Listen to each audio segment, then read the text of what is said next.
Ito yung papaitan ko, hindi mapait. Hindi siya mapait kasi hindi ko siya nilagyan ng anything para pumait.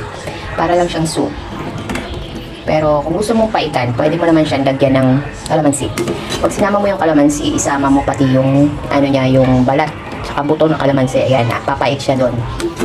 Yun ang nilalagay ko sa papaitan. Hindi ako naglalagay ng mga yung pait ng kambing or ng baka.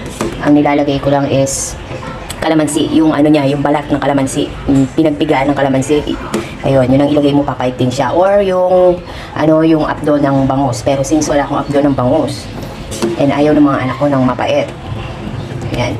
Actually, mag-goto dapat ako. Kaya lang, yung mga anak ko hindi kumakain ng goto. Hindi kumakain ng lugaw. Hindi sila kumakain ng champurado. Ayan. Last resort na nila yon. Yung wala na silang choice. Doon lang sila kakain ng lugaw.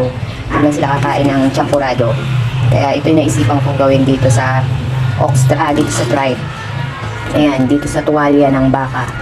Ginawa ko na lang siyang soup. Parang papaitan pero hindi mapait. Yan, pero maanghang kasi gusto nila maanghang. Ayan, medyo malamig-lamig na ngayon kaya masarap to.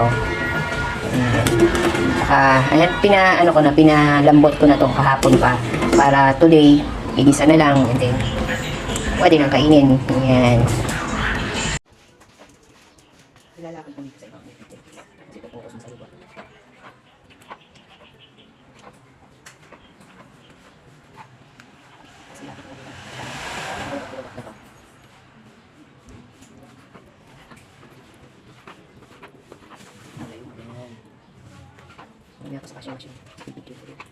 Gusto mo ba goto?